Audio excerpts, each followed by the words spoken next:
Have you ever made banana crisps like this? We start by washing our bananas. First we have to oil our hands with some cooking oil because it sticks. And we peel these guys. I am done peeling. Just gonna rinse this off a little bit.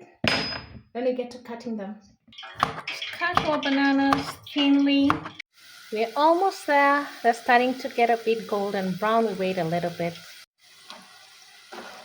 Just hear that. Hear that crunchy sound.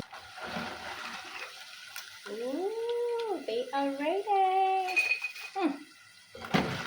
I like that sound.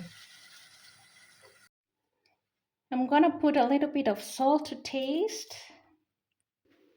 and some paprika. Ooh.